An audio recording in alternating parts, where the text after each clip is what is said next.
Hello' everyone, আজি আপোনালোকৰ বাবে আটাৰে বনোৱা এটা খুবেই সোৱাদ লগা ৰেচিপি লৈ আহিছোঁ আৰু লগতে আপোনালোক সকলোকে আকৌ এবাৰ আদৰণি জনাইছোঁ আছামিজ কিটচেন চেনেললৈ।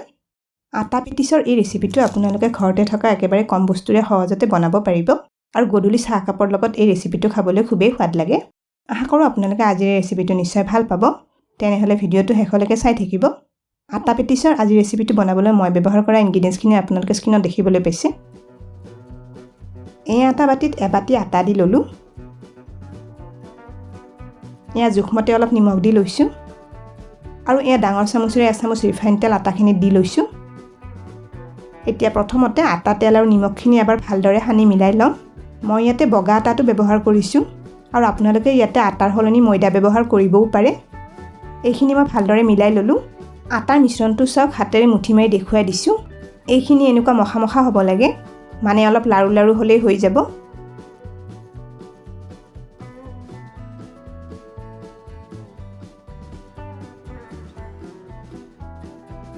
এতিয়া এয়া অলপ পানী লৈছোঁ।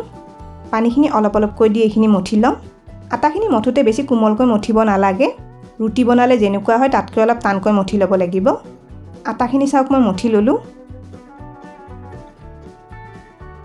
এতিয়া আৰু দুটোপালমান ৰিফাইন তেল ওপৰত দি ল'ম। এইখিনি এবাৰ ভালকৈ সানি লৈছোঁ।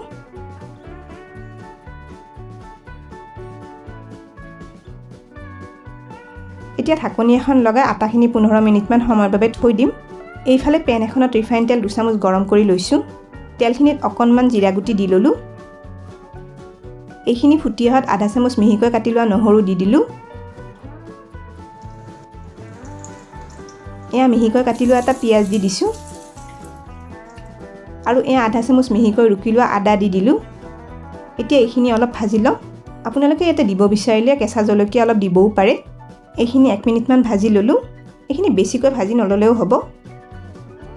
এতিয়া এয়া আধা চামুচ ধনিয়া গুড়ি ইয়াতে দি ল'লোঁ। হালধি এচামুচৰ 3 ভাগৰ 1 ভাগ দিছোঁ। আকৌ এবাৰ মছলাখিনি মিলাই ল'ম।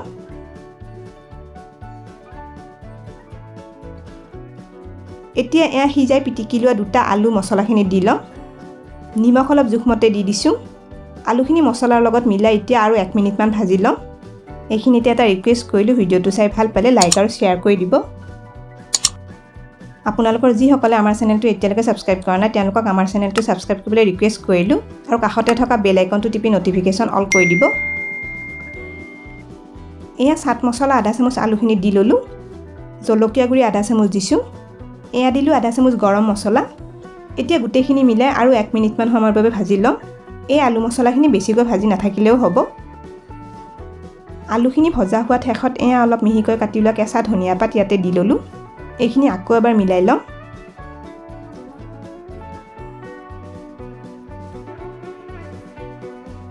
গেছটো অফ কৰি দিছোঁ। হেতাৰে এইখিনি এইদৰে হেঁচি হেঁচি এবাৰ মিহি কৰি ল'ম।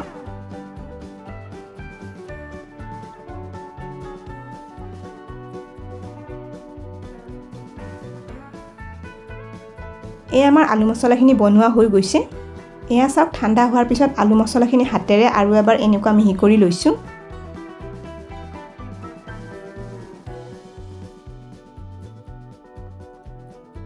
এতিয়া আলু মছলাখিনি হাতেৰে মুঠি মাৰি এনেকৈ শ্বেপ দি ল'ম। চাওক, এনেদৰে কৰি লৈছোঁ। এইফালে 15 মিনিটমান হৈ গৈছে। আটাখিনিৰ পৰা ঢাকনিখন আঁতৰাই লৈছোঁ। এইখিনি আৰু অকণমান মঠি ল'ম।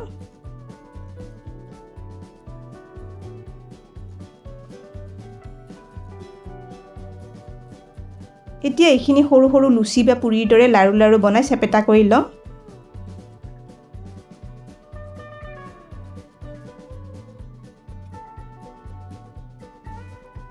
চেপেটা কৰি লোৱা লাৰু এটা বেলনা এখনত দি লৈছোঁ।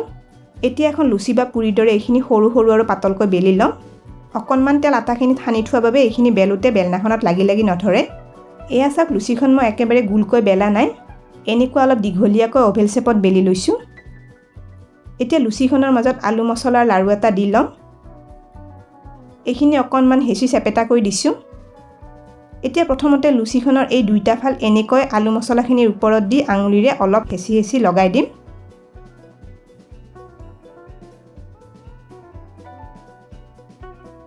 আৰু লুচিখনৰ এইটো ফাল আলু মছলাখিনিৰ ওপৰত দি মেৰিয়াই দি ল'ম।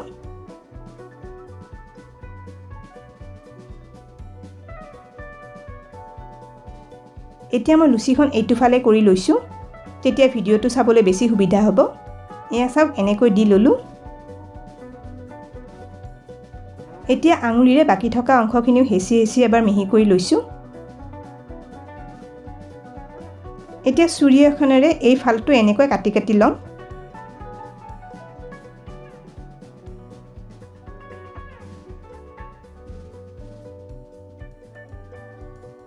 এয়া চাওক বাকীখিনি অংশ এনেকৈ কাটি কাটি ল'লোঁ। এতিয়া কাটি লোৱা অংশখিনিৰ ওপৰত অলপ অলপ পানী এইদৰে লগাই দিছোঁ। এতিয়া কাটি লোৱা অংশখিনি এনেদৰে বাকীখিনি অংশৰ ওপৰত এইদৰে লগাই দিম। পানী অলপ অলপ লগাই দিলে এইখিনি ভালকৈ আঠা লাগি ধৰিব। আপোনালোকে এনেকৈ ডিজাইন কৰিব নোখুজিলে এনেও প্লেইনকৈ পেটিছটো বনাব পাৰে। আৰু চাওক মই পেটিছটো এইদৰে বনাই ল'লোঁ। এয়া মোৰ এবাটি আটাৰে 6টামান পেটিছ হৈছে। এইখিনি এতিয়া ভাজি লওঁ। এয়া কেৰাহী এটাত ৰিফাইন তেল গৰম কৰি লৈছিলোঁ। তেলখিনিত আটা স্নেক্স কেইটামান দি লওঁ।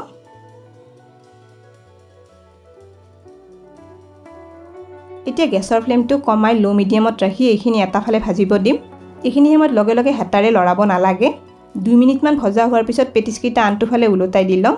এইখিনি অকণমান অকণমান ৰঙচুৱা হৈ আহিছে।